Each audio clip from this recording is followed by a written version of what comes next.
Welcome to Tell Us Something. Oh. Now it's started. Thanks for coming out tonight to support live storytelling in Missoula. You came to listen. Let the listening begin. You are Tell Us Something, and Tell Us Something is you. Without your ears and your stories, there is no Tell Us Something. We are sharing a unique experience here tonight that cannot be duplicated on the radio or a podcast. Thank you for your support of each other and of stories. Every Tell Us Something event has a theme. Tonight's theme, Fork in the Road. Thanks again to the Montana Book Festival and the Wilma for hosting us tonight.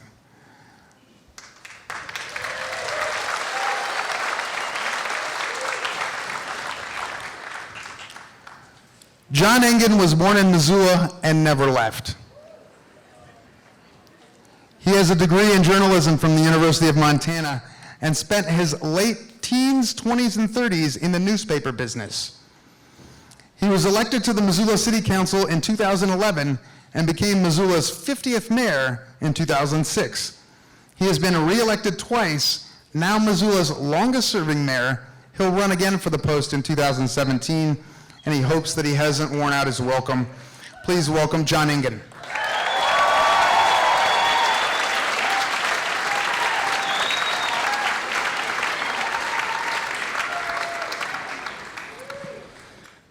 Thank you very much. I'm not actually sure I was supposed to come through the curtains, but it just felt right for whatever reason. So apparently there's a 3-minute rule in effect this evening. Is that what you all have heard? So, yeah. Any public comment? I'd like to hear from you before I start talking, if that's okay. Forks in the road. Interesting. So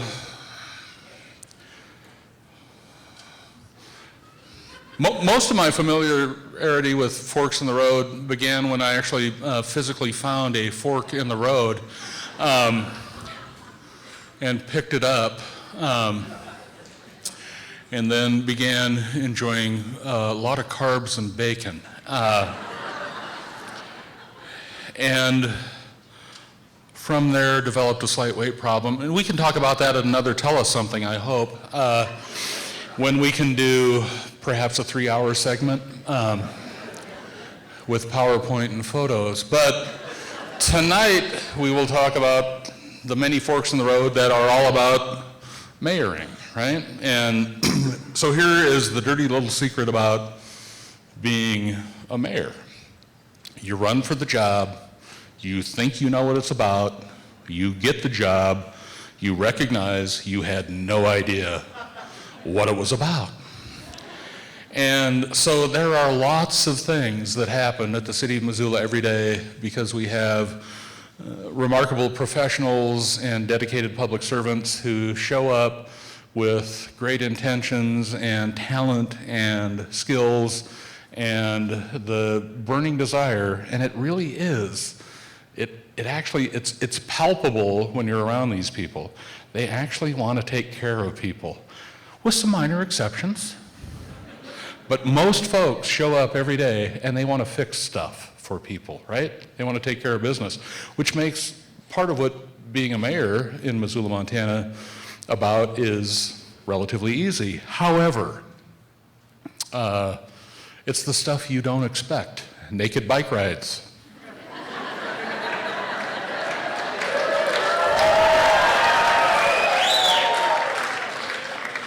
Who knew?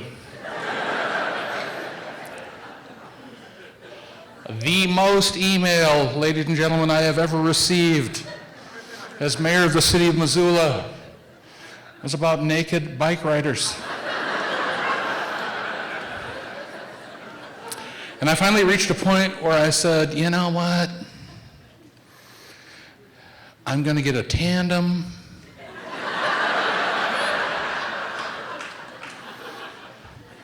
So before the surgery, Jim Nugent is going to ride on the front.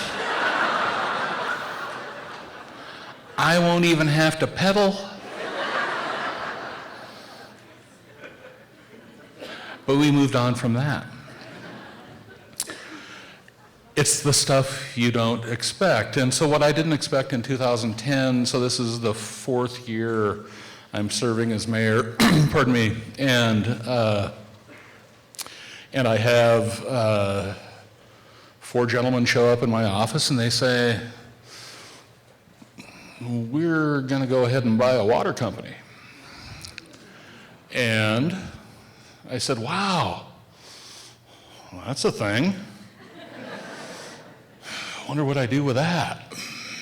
And then I started to hear from people in my place about what they thought of that and what the opportunities were. And so we began complicated conversations which were all about, in the beginning, ladies and gentlemen, all about diplomacy, all about building relationships, all about talking to a super rich guy from somewhere else about the fact that he really didn't want this water system, but he wanted the ones in California, and could we make a deal, and can we get something done? And I think, yeah, we ought to get something done because water turns out really important. And so we marched down a path. And that path leads me to a place where I realize that I'm a dupe, right? Not the first thing you want to admit, but I'm Norwegian, so I get it. It's not the first time it's happened. I have lost a lot of card games. Never owned all the utilities in Monopoly.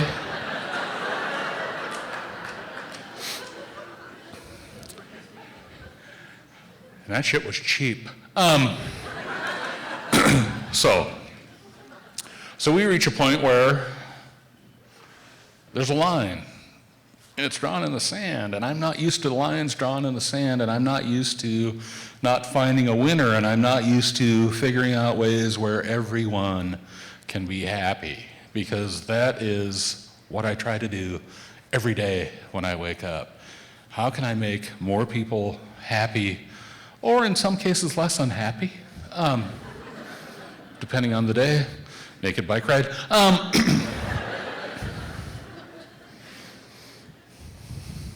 Wow, that naked bike ride is really sort of in there. And I didn't see it. Did any of you ride? Yeah? I don't believe you. So, with very little time left, I will tell you that when you're lied to by the world's largest investment fund, when the people who put their faith in you to take care of the most fundamental business that is before them, when you have a choice, and the choice is, do I risk a lot for everything, or do I walk away? The choice becomes, you risk a lot for everything. But here's the thing, here's the lesson I learned. When the people are right, you're right. When the system works, it works. When things matter, we show up, we make a difference, and we change our part of the world in a way that matters for a very long time. Ain't nobody gonna remember my name 100 years from now, and that's okay. But 100 years from now, people will know that a water system that was once in the hands of investors from a very long way away who did not give a rip about Missoula, Montana, no longer control a precious resource that makes life happen in a place that we love.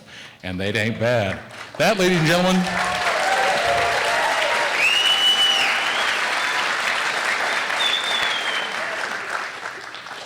that's a fork in the road, and the only way people like me get there is when people like you help me.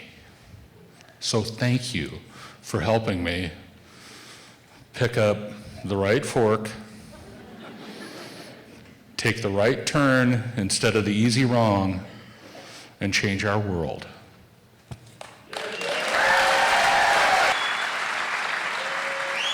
Thanks, John.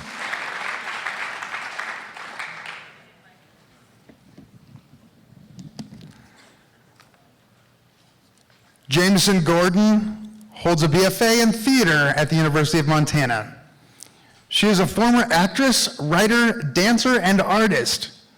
She is working on changing the status of these creative pursuits from former to current. To pay the rent, Jamison works as a retail visual merchandiser. In her spare time, Jamison struggles to keep up with her 5-year-old daughter, who is already more talented and witty than Jamison will ever be.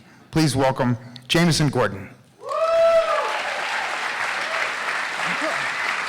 That's one way to do it. Is that good? Yes, that's good. Following the mayor. Awesome. I'm gonna do it. All right, so this story is called Fork in the Sky. Picture it, Hamilton, Montana, 1993. I'm 16 years old. It's my first solo flight as a student pilot. I'm up in the air, and I realize I can't do this. Backstory. Like a lot of people, I like watching big airplanes land. And the summer after my freshman year in high school, my dad and I were up in Missoula, and we drove by the airport, and we watched a jet come in. And my dad kind of offhandedly, he just turned to me and he said, "How'd you like to learn how to fly one of those?" I thought he was kidding, so I was like, sure. He wasn't really kidding, because the next week he took me down to Hamilton Aviation and signed me up for pilot lessons. I became the youngest student pilot in the Bitterroot Valley and the only female. No pressure, no pressure. So the first plane that I flew was a red Piper Cub. This plane had been built in the 40s. It was literally held together with duct tape, but it was a great plane. And I, flew for about a year, taking lessons after school and on the weekends. And it was a lot of fun at first. And then one day, all of a sudden, it just wasn't. It was my dad's dream to be a pilot, but my dad was an older man. He was a World War II Navy veteran. He was stationed in the Pacific Theater. He was on aircraft carriers, but he wasn't a pilot. He was a chief petty officer. He never got to fly. And by the time he signed me up to do it, his health was so bad that he wouldn't have passed the physical exam that's required for all student pilots. So he was pretty much living vicariously through me. And I was a good daughter. I tried to please him, but as time went on, I realized my heart wasn't in it. And when your heart is not in something, when you are 10,000 feet up in the air, that's when you can get killed.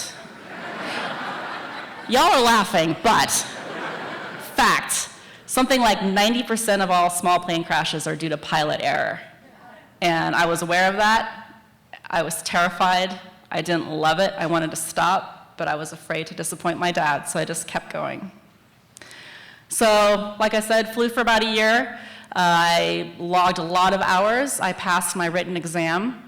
I got my night flying done. Pretty much all that was left for me to do was fly solo. Start flying by myself, do a couple of long-distance flights, and then fly up to Helena to meet with the FAA agent to become licensed as a pilot.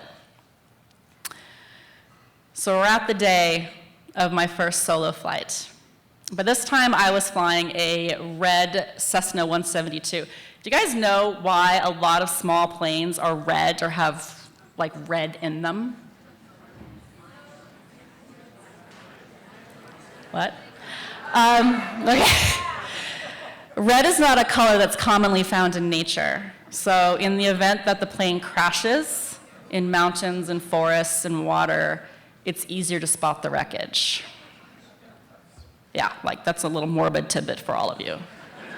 You're welcome. So it's the morning of my first solo flight, and my instructor, George, and I, we've been practicing what's called touch and goes, which is where you come in for a landing, you bring the plane down, you hit that runway, and then you push on the throttle and you just take off again. You circle around, enter your flight pattern, back to the runway, land, minute you touch down, you take off again, touch and goes. It's just practice. And I don't know how many of those we had done, but at one point, when I landed, George said, "Hey, taxi off to the side here." And I knew it was coming. So I taxied off to the side of the runway, and without any real ceremony or preamble, George just said, "You go." And he got out of the co-pilot seat, and he shut the door to the plane, and he left me alone in there. And my heart was in my throat. I didn't know what to do except just start taxiing down to the end of that runway. I lined up the tail of my plane with the windsock because you want to line that up with the direction the windsock is blowing. You take off and land into the wind. And I got on the radio to announce myself to the surrounding air traffic. And at times when I was nervous, and this was one of those times, I would lisp on the radio. So I clicked on, and I said, "Hamilton traffic. This is Cessna 18269 Sierra, taking off runway 34, over." Smooth. It was time for me to take off, and so I just stared down that runway. I got myself centered, and I started slowly pushing in on the throttle, going faster and faster, accelerating while pulling back on the nose until I finally lifted up off the ground, and I was in the air, and I was flying that plane by myself. And in that moment, I said, "I can't do this." I don't even remember how to land. This was not my idea. This was my dad's dream. It was not my dream. It's not what I wanted. I wanted to be a normal teenager. I wanted to focus on the speech team and run track and snog my boyfriend. I didn't want to be in a goddamn plane every weekend. And I had no idea how I was going to land. I was terrified, seriously. I entered my flight pattern to come around to the end, to where the runway was. And, okay, I'll tell you what. So people who say that they've done like Microsoft Flight Simulator and all that crap, and they're like, "I can land a plane," bullshit. Landing is a feeling in your gut, and if there are any pilots in here, you know what I'm talking about. It is a feeling. And I was looking for that feeling because I knew that was the only way I was not going to crash that plane. So I could see the runway ahead of me. It was coming up slowly. I was pulling back on the throttle. I extended my flaps, which is a hinged part of the wing that comes down and creates drag to help slow the plane down. And I am just watching, because if you do a landing right, if you do it correctly, you will not know when you touch the ground. You'll feel yourself sinking slower and lower and lower. And you'll see the nose tilting up, and you'll see that horizon, and you'll just be waiting and thinking, when am I going to touch down? When am I going to touch down? Any minute now. And if you do it right, it just kisses it, and it just, you stick it. And I stuck that landing. And I pulled back on the throttle, and I was pumping those brakes because I wanted to get off that runway as quick as I possibly freaking could. And I go over to the side, and my dad was there, and my instructor was there, and everyone was just, "Yay, woohoo!" And I'm just ready to throw up. And there's this tradition, and I don't know why, but once a pilot solos for the first time, they take and they cut off your shirt tail. Don't know why. I knew that this was coming, so I was wearing a little crappy shirt. And they cut my shirt tail off, and they wrote my name and the date on it, and they tucked it up on the wall in the airplane hangar, and for all I know, it remains there to this day. But I knew I didn't want to get back up there in the air. But I did. I flew for about another year. I quit when I was 17 years old. I did not become a licensed pilot, and my dad pretty much disowned me. But I felt like I just had to be true to myself. And in the end, he forgave me. And I know more about flying than most of you, so that's my party trick. now that I'm older and wiser and more mature and all that, I think about hiring an instructor, because I would still need one. I never got my license. Hiring an instructor and renting a plane and getting up there and seeing how much I remember and seeing if I'm still afraid or if maybe it's become my dream now too. And, seeing if maybe I can still stick that landing. All right. Thank you.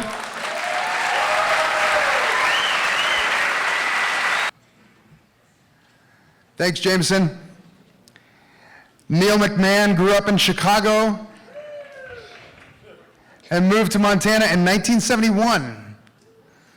He is the author of dozens of thrillers. His favorite is Lone Creek, set near Helena. He's married to Kim Anderson, who has been deeply involved with the Montana Book Festival since the beginning. Please welcome Neil McMahon.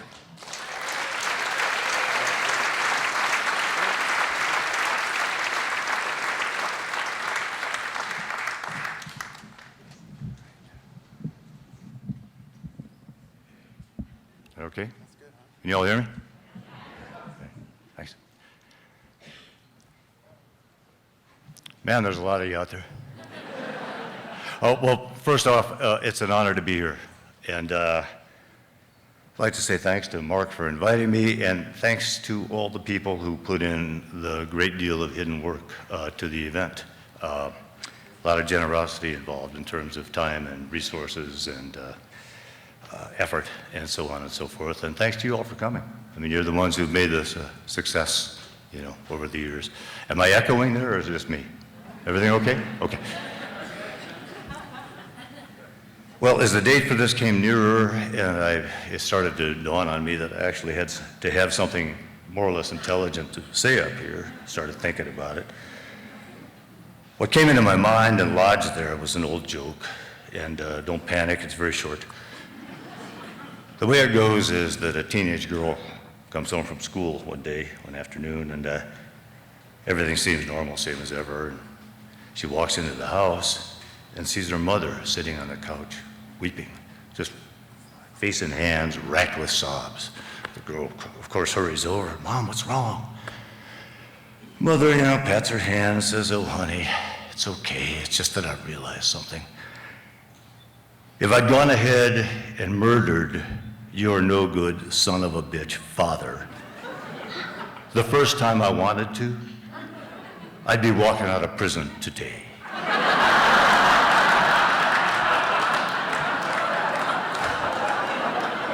Tough act to follow, I'm not gonna try. Okay. And I went on to review my life such as it has been, looking for something to say, and the next thing that struck me with great force was how many really stupid things I've done. I mean, again and again, it was, my God, what was I thinking, sort of a deal. It's not pretty to look back like that. So anyway, on to my little story here. I started working as a carpenter back in the early 70s. I actually started as a union apprentice in Helena in 1973. And in a few years later, I started getting interested in writing, and along the way, I started thinking, really, I'd kind of rather make my living as a writer than a carpenter. And this is easier said than done. So I kept swinging the hammer and trying to buy time to write and so on, and lots of ups and downs. There was a brief little peak in the late 80s when I managed to publish 3 horror novels. I was trying to kind of ride on the coattails of Stephen King and The Exorcist and all that stuff, and they vaporized. And that little bubble tanked very quickly, and I was back out on the bricks again, and so on and so forth. So we fast forward to 1998, on or about, and by this time I have managed to cobble together a draft of another novel, this time a mainstream thriller. I'm trying to reinvent myself as a writer. Get it to an agent in New York, and then astonishingly, we get word that there is an editor at HarperCollins who is actually interested in this. This is kind of a big deal. On the other hand, it's kind of not, because I've been through so many of these deals already where it was, a near miss, and somebody's interested, and it peters out and so on. Couldn't take it too seriously, but you can't not take it seriously. So the deal was, anyway, the way it came down, this was a Thursday in July that we got this news. And this guy was going to call the next day on a Friday, and I had to actually be there to talk to him on the phone to formally confirm if he made an offer. It was a yes or no deal. If he did not call, if he didn't call, nothing was going to happen. If he did, I had to be there to talk to him, confirm it, a kind of a handshake over the phone, make contact and all. And above all, not give him the weekend to change his mind. So the wrinkle with this being that this time, the crew I'm on, we're working way up Butler Creek Road, past the airport and then up in the mountains to the north. It's about 3 miles past where the pavement ends, this rutted dirt road and so on. And at that time, believe it or not, young folks, nobody had cell phones. And there was no way for me to get this information. I couldn't afford to take the day off work and just hang around. So it came down that the only way we could do this was that my wife, who was working at home at the time, would field the call. And if it was a no, then, that was it, she'd stay home. But if it was a yes, then she was gonna have to drive up there and find me. And I didn't even know, to tell her where the place was. It was just a few miles up past where the pavement ends. And there's this kind of chalet-like house up there. And the only thing I could say was, honey, you'll see our trucks, because the crew I was working on, our trucks looked basically like a mobile junkyard. And we actually had a client call the sheriff's on us one time, the first day we showed up on a job. This is true. And on top of everything else, he's driving this little Buick, this little bitty 80s white Buick that has a wheel clearance of about, this much, and the ruts in the road are about this, and the top of it was peeling off, looked like it had leprosy, but okay, that's another story. So I'm up there with the crew, and the day goes on, and nothing happens, and nothing happens, and nothing happens. And it gets to be about 2:30 in the afternoon, which is 4:30 New York time. And by this time, I've written it off. I figured, this guy's forgotten all about this, forgotten all about me. He's in a bar someplace, drinking $20 martinis in Midtown Manhattan. And I was inured to this, but on the other hand, this is kind of a big deal. Again, I was trying to reinvent myself, and writers know that when a novel goes out like that, if it doesn't sell in the first few passes to an editor, chances are it's not going to. There are exceptions to that, but usually they're looking for pretty much the same thing.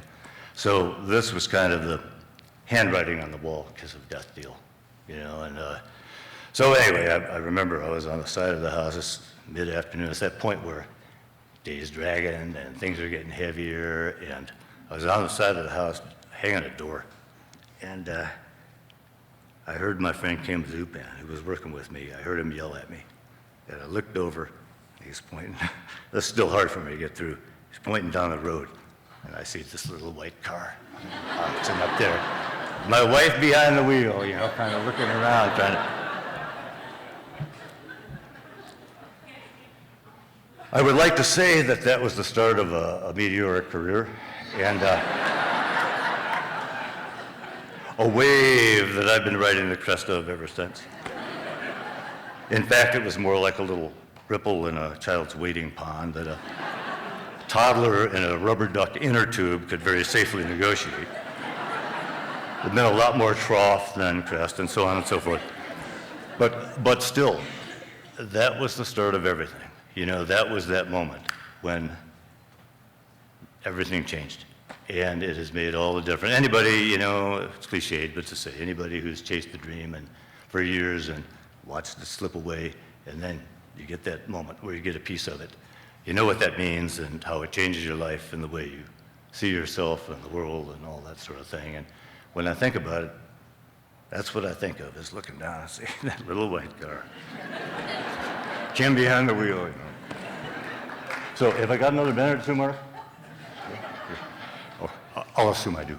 I'll add one more connection there. I mentioned my great old friend Kim Zupan, who was the guy who yelled at me there, and very much in the same situation as me. He was also a carpenter and aspiring writer. And It took him way too long to get his own break, but eventually he did with the publication of a novel called The Plowman. Some of you all might be familiar with it. It's extraordinary. Oh yeah, okay. The editor at HarperCollins who bought my book that day, a guy named Dan Conaway, then went on to become a literary agent. And he was the agent who took on Kim Zupan's book, The Plowman, and handled that and sold it and so on. So kind of a little triangle there that was kind of cool. And if I may just, I'll finish this off with one more very brief story. Hey, I'm Irish. This one's really pretty good. It's actually, it's Zup's story, Kim Zupan's story. Talk about a fork in the road. His grandparents immigrated here from Slovenia in the early 1900s. And the deal was that the old man came across, a typical deal, the husband came across first, and he got a job as a miner in Nevada. And he sent back for his wife and a couple of her brothers to come and join him. So they took off and made it across Europe to Cherbourg in France. And were there just about to cross the Atlantic. At the last second, they get a telegram from him saying, hold off. He was going to go up and work in the mines in Butte, which, believe it or not, apparently was a step up. And so he needed time to get up there and get settled and so on. And so they were forced to cancel their transatlantic passage and sell their tickets that they had bought on a ship named the Titanic. True story. Thank you all again.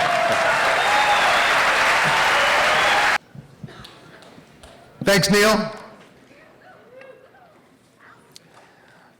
Perri Knize moved to Missoula in 1992 as a refugee from New York City. Oh, before I get finished introducing Perri, you can get Neil's book at the merch table if you wanted to grab that. Perri Knize moved to Missoula in 1992 as a refugee from New York City. You can also get her book at the merch table.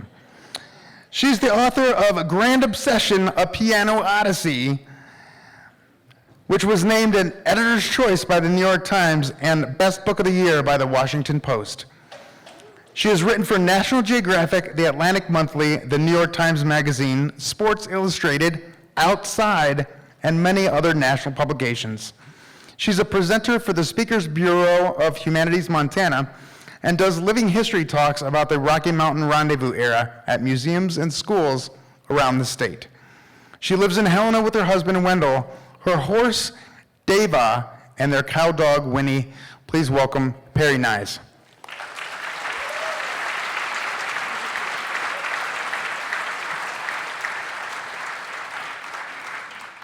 Hi.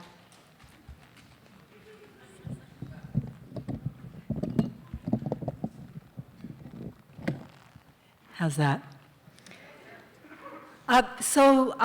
The first time that I left New York to come to Montana. Do you want that? Yeah, I'm just going to have this here in case I need it. Okay. I got a. If you need to spin that. Okay. Just drops and then spin I that. did it. Okay, great, thanks. The first time I left New York to come to Montana, it was 1983. I'd been living in New York with my boyfriend. I'd followed him there. And this was because I kind of had lost track of what I had wanted to do myself. I was pretty much on a program that other people had laid out for me, my parents and my friends, my colleagues, my boyfriend, and I'd kind of lost track of what I'd wanted to do. I remembered, when I was a kid, I wanted to be a ballerina, and at one point I wanted to be an actress, and then a lot through my teen years I wanted to be a painter, and that had kind of fallen by the wayside when I was leaving for college and said I wanted to be a painter, and that was kind of who I was, and my mother said to me, well, Vincent van Gogh, he could have been a banker if he'd really wanted to. And then my father said to me, well, if you were going to be another Picasso, we would have known by now. So I became a graphic designer, and I was pretty good at it. I had a pretty successful career in New York doing that. And we had an apartment in Manhattan. We were living on 2nd Avenue, which for those of you who don't know is an interstate truck route. And the trucks would shake the entire building when they went by. We were also living over a bar called Cronies that played loud music until 4 o'clock in the morning every night. I had kind of a battle going on with them when they told the super that their ceiling was leaking.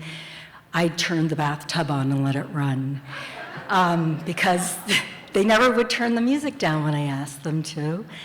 And I was kind of going a little crazy there, actually. This was the 1980s in New York, and they had shut down all the mental hospitals and the homeless shelters and the rehab centers, and the streets were filled with people who were drunk, screaming at the top of their lungs and sleeping on pieces of cardboard on the sidewalk. It was pretty grim. I would come home and couldn't get into the building because some guy was passed out in a pool of urine in the vestibule and nobody could open the doors. You'd lay awake at night because the garbage trucks were grinding like right over your head at 3 a.m. This was pretty hard for me, and I started losing my capacity to experience beauty. You have to shut down to be in an environment like that, and it means not only do you shut out the ugliness, but you shut out beautiful things too.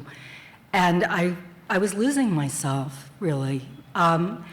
My boyfriend and I had made a deal that we would go to New York so he could go to graduate school, and when he got his master's degree, then it would be my turn to decide where we were going to live. But the year was up, and it was pretty clear that he wanted to stay in New York, and I knew that I was going insane. So I rented a farmhouse for the weekend upstate and went up there alone and took long walks and journaled and tried to remember what my dream had been the last time I had had one. And the last dream I could remember having was that I had wanted to be a fire lookout. And this probably came from in high school. I read On the Road by Jack Kerouac, and at the end, he's a fire lookout in Washington. It just sounded perfect, It was quiet. And then also I remembered, oh yeah, I had kind of been an amateur teenage Thoreau scholar. And oh yeah, I wanted to live alone in the woods. Like really different from what I was doing. So I went back to the city, and the first thing I did was I wrote a letter to the U.S. Forest Service. And I said, I would like to be a fire lookout. And a little while later, they wrote me back, and they said, well, we don't have fire lookouts anymore. We use radar. But we have, if you have skills that we can use, we have volunteer positions all over the country.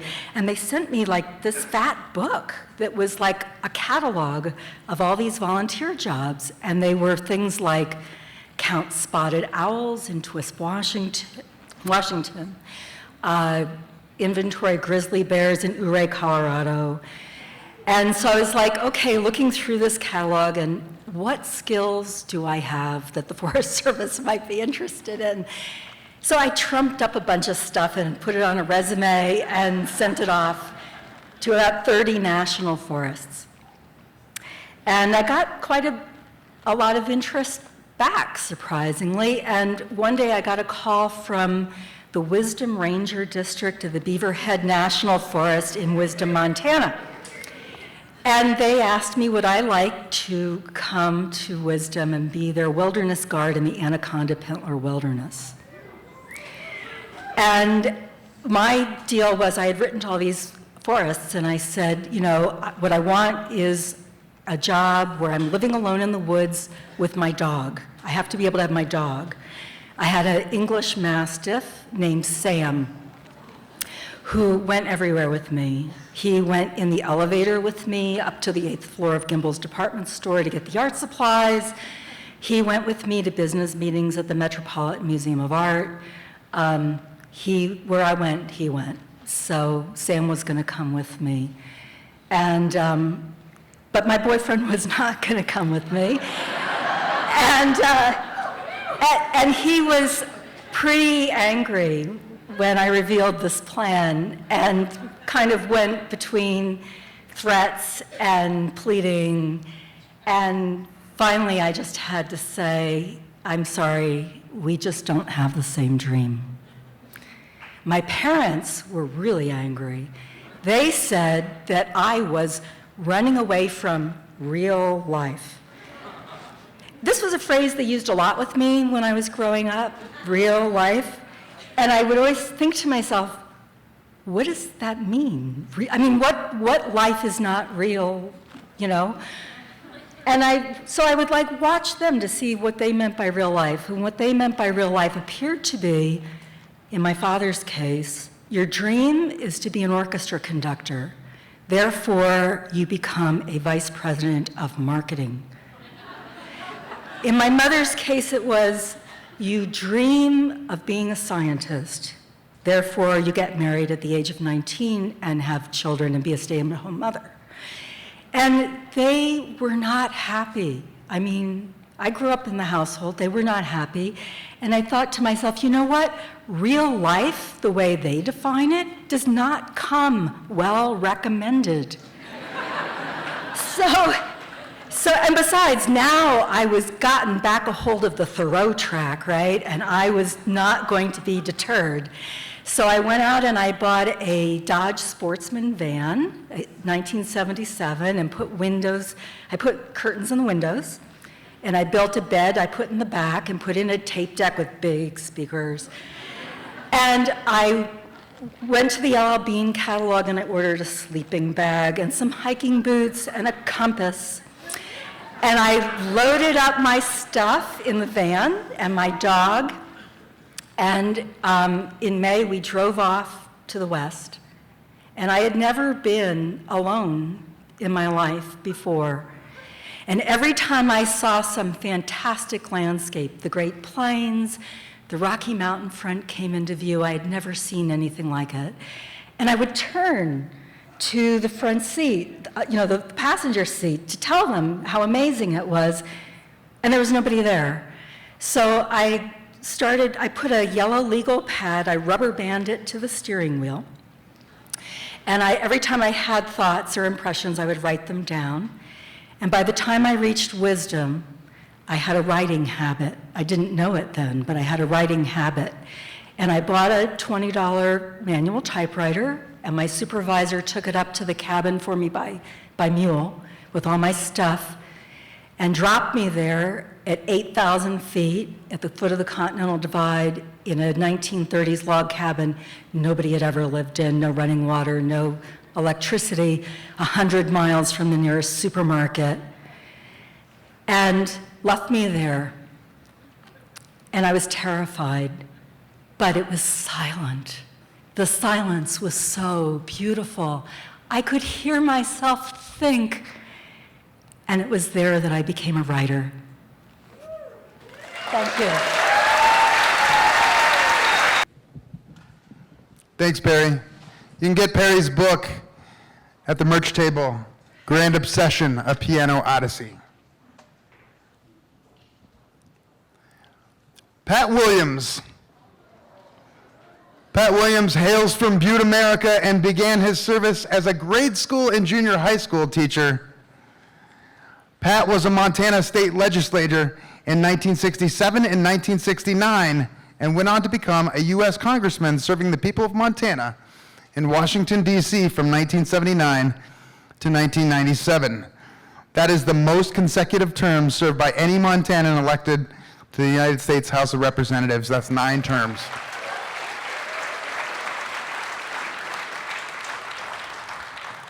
Pat lives in Missoula and has taught at the University of Montana for the past 19 years. Please welcome Pat Williams.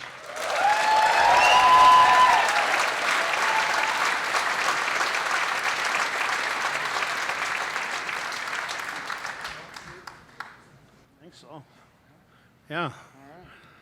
How are you? You're getting better. With every story, you're getting better. Yeah. My story tonight has to do with a place where I'm from, although Carol and I have been so lucky to live in Missoula the past 20 years. I'm actually from Butte.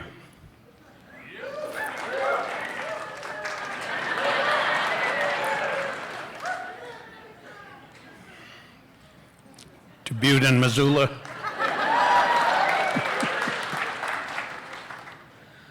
And my tale about forks is, as have been the others, true. And it is about a fork in my life, you know, a fork in the road. Well, this is a fork in my life. Gee, if you say that fast, it sounds dirty, doesn't it?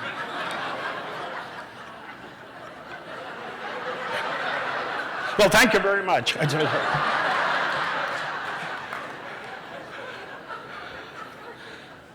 the 40s and 50s, there was an old Irish mayor in Butte from Ireland named Perri O'Leary. That's not funny.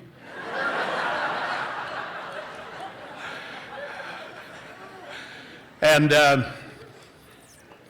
Perri was the mayor who made this story famous. This isn't the story I'm going to tell you, but it will fit all of it within 3 minutes, as have all the others speakers. Perri was the mayor, in fact, who made famous that story about casting a veto every time his city council would pass an appropriation bill to buy a new chandelier for the city council chambers. And he vetoed that bill not once but twice. And finally, the alderman overrode his veto. And he accepted it by saying, all right, I grew up in an Irish household, so I do an accent, all right? He said, all right, we'll buy the chandelier. But I'm telling you, it's a waste of money. I doubt there's an alderman here who knows how to play it.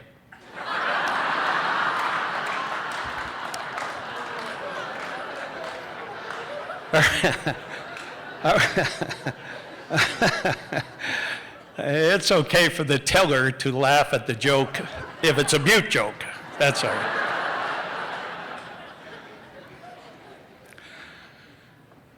Perri was a help to me when I first ran for office, which was a legislative seat, Silver County legislative seat in the Montana legislature in the 60s. Perri had been mayor in the 40s and 50s, and I asked my grandmother, an old Irish immigrant, I said, who should I see of your friends that might help me? And she said, well, for the love of God, you got to go see His Honor. You have to see Perri O'Leary. I said, all right. I knew where he lived. I used to say hello to him on his porch, although I wasn't sure he remembered me. I was a little older then. But I went up to his porch, and I was a bit concerned because I knew that there was this thing about Perri that everybody'd go to him for an endorsement or for help, you know, have him call or visit with his friends about a candidate he liked. And my grandma assured me that Perri would like me because, as she used to say, you know, Perri and I came over together on the boat. But there was a saying that if Perri would always open the door during election campaign season, and he would see the person there who was there to try to get his help. And the rule was that if he kept you on the steps and shook your hands and shut the porch door, you were in trouble. If he had you in to the screened-in and in the winter glassed-in porch, things were a little better. If he asked you to sit on the couch out on the porch and visited with you for more than 10 minutes, things were really good. He almost never asked anybody into the house except, you know, old pals. neighbors there for a visit. So with great trepidation, I went up and knocked on the door, and he looked through the screen, summertime. He didn't remember me, and he opened the door and said, "Yes?" I said, he was no longer mayor, but I said, "Your Honor," I said, "I'm Pat Williams. Lizzie Hagen Keel is my grandmother." And he put his arm around my shoulder and he led me into the renowned porch, through the door and into the living room, which no one but his closest relatives had ever seen. And he shouted out, "Mary, would you put on a couple of cups of tea? Lizzie Keogh's grandson, Pat Williams, is here. I think he's running for office."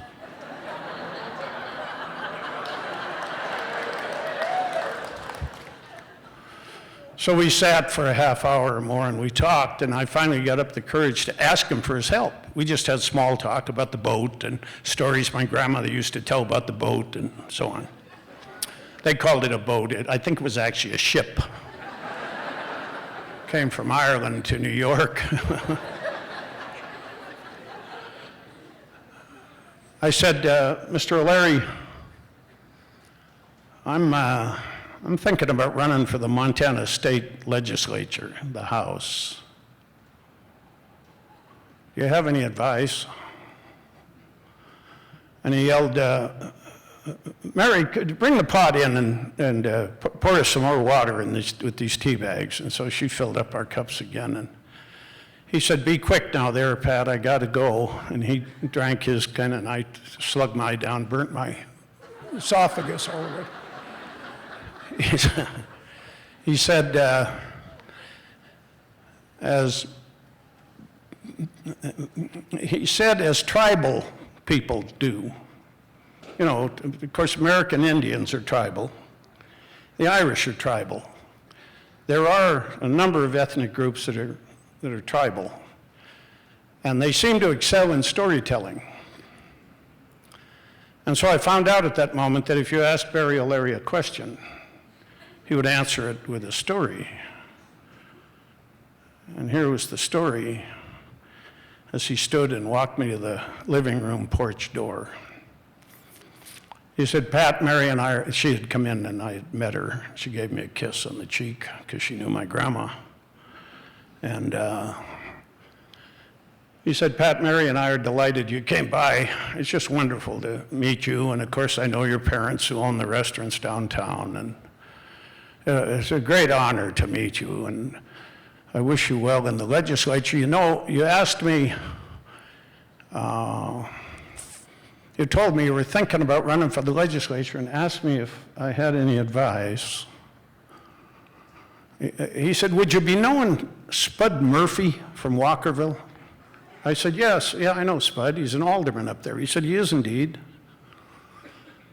He said, "I was standing down in the corner of Park and Main here about 4 years ago," and he said, "I'm standing out of that cab company offices, the Owl Cab." And he said, "You know, they've got that little, I think he called it a rescission, that little rescission that goes back off the street there. Before you get to the door, you go through that little rescission, that little hallway." And I said, "Yeah, I know that rescission." And he said, "Well, I heard," psst, psst. And I turned around, and there back in the little hallway, he said, was Spud Murphy. And he said, Spud said to me, Your Honor, come here." He said, "I was mayor at the time," and I went over to him and I said, "What is it, Spud?" And he said he looked this way and he looked that way, and he said, "Your Honor, I'm thinking about running for alderman."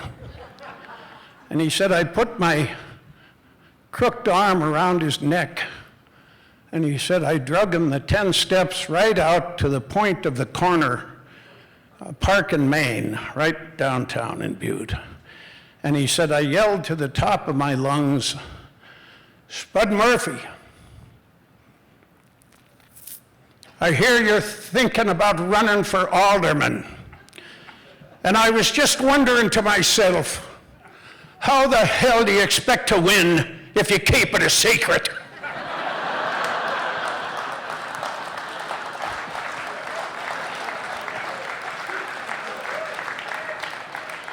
Now, I'll bet every 1 out of 10 of you has thought about running for office.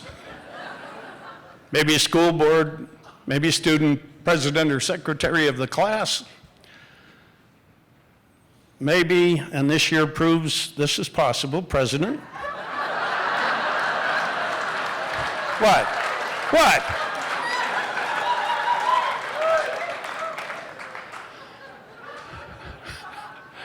You could do it.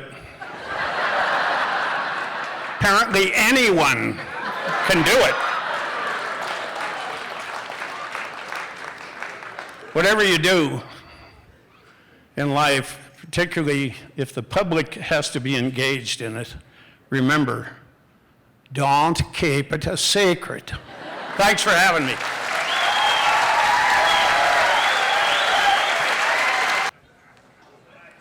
Thanks, Pat.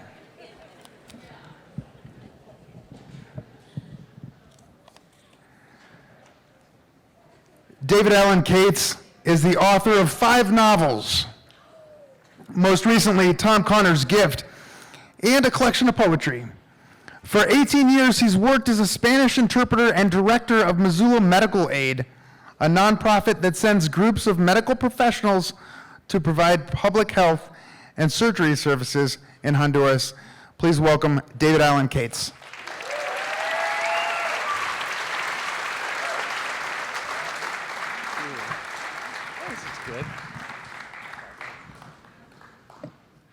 Telling a story to the dark. So I'm diving for a loose ball. I'm about 18 inches off a gym court, basketball court, and it's fall practice, Montana Grizzlies, over in the Schreiber gym, and I get the ball, I knock it back into the court, but before I hit the ground, I can see my coach, Judd Heathcote. He's a big man, and he was full of passion. And I hit the ground, and I slide, and I see this man just full of over-brimming with passion and yelling, and I love that. I love the passion that he had, but as I hit the ground and I slide, I had this thought. I thought, for basketball? And I thought, who cares if the ball goes out of bounds? It's a fatal thought for an athlete. The next day, I quit. I remember walking through campus the next few days, and it's like I had this big hole in my stomach. I mean, the hole we all have that's full of sadness and confusion and uncertainty. And for years, a basketball fit right in there.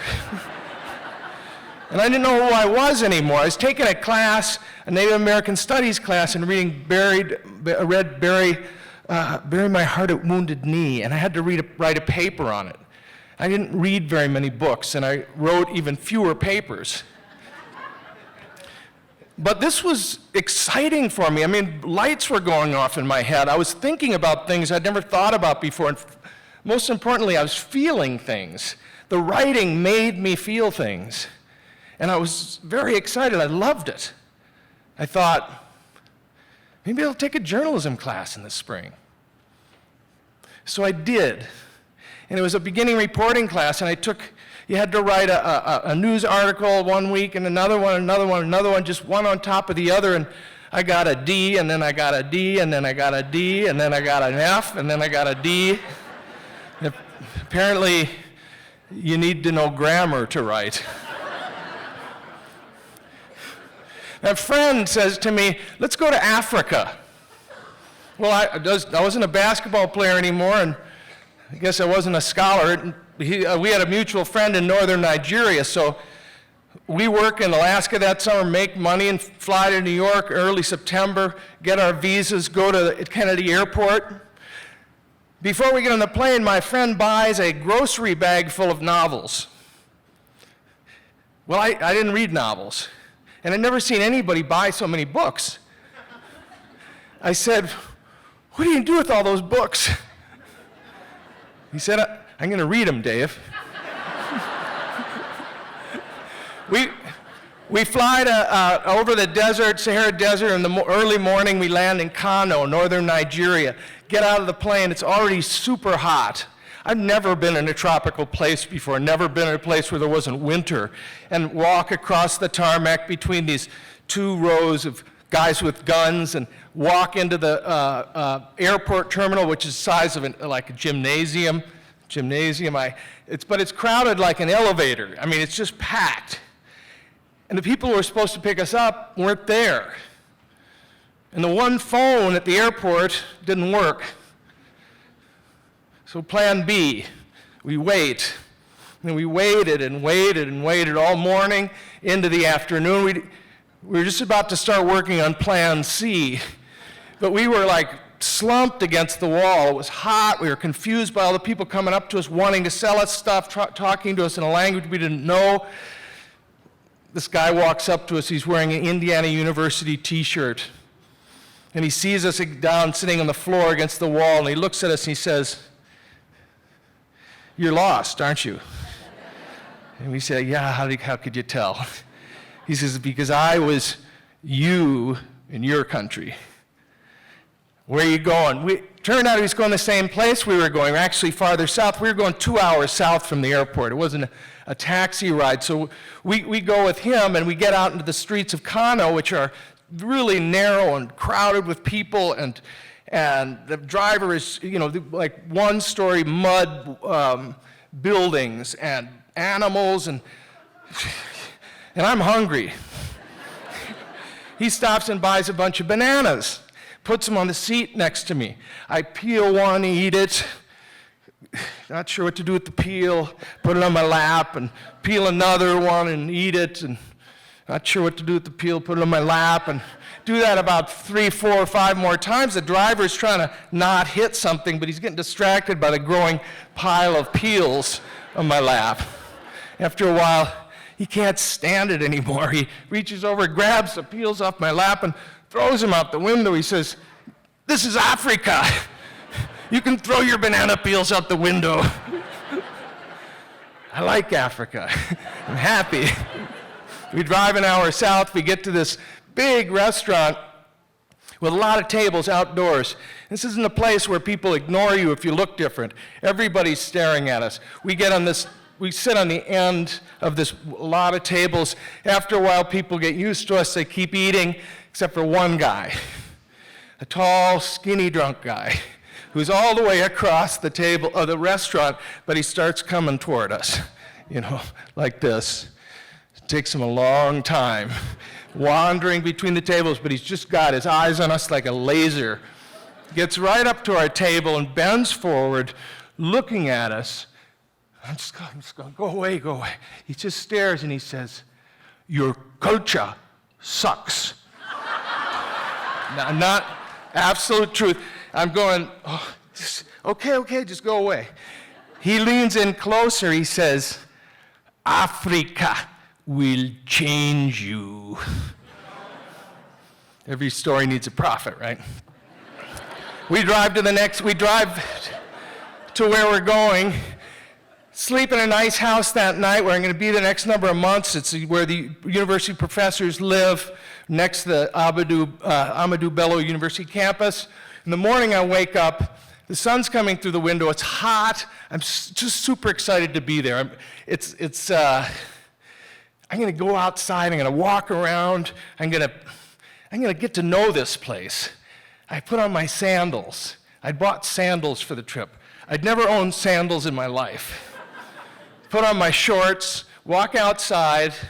The guys out there were digging ditches. They didn't have shirts on. I thought, I don't need a shirt.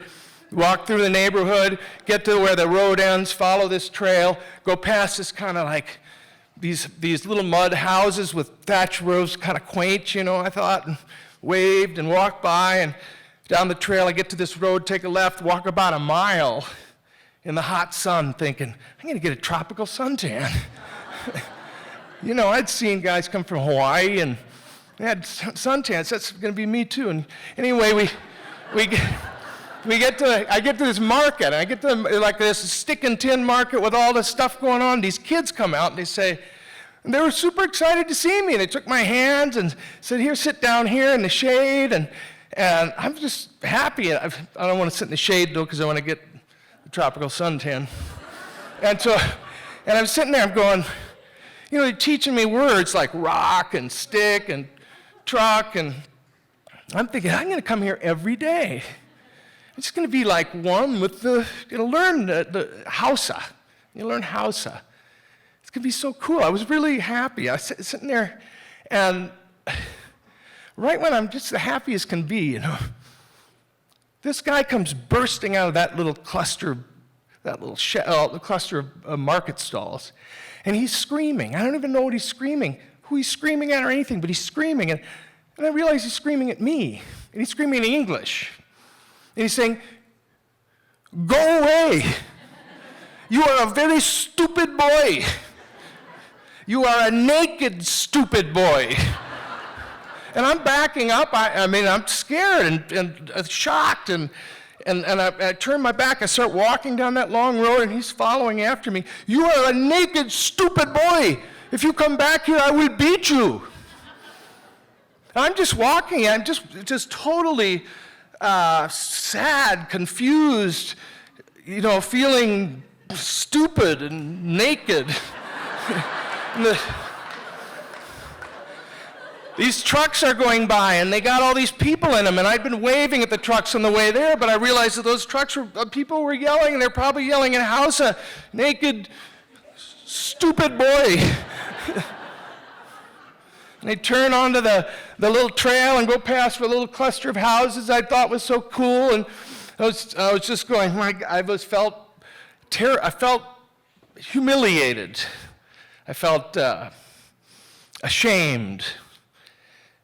And I got back to the house, and I sat there in the shade, in the house, and there was this bag of books. And I started to read them. And over the course of like the next 4 or 5 months, I read them all. And in reading them, it was my discovery of the novel was, it was like I discovered the most beautiful thing human beings had ever made. And not just the particular novel, but the form of the novel. It just blew my mind. Bong, like a dong went off. I was Saul on the way to Damascus. I knew I was going to write one. I knew it. So I came back to the University of Montana, and I took an introduction to grammar class.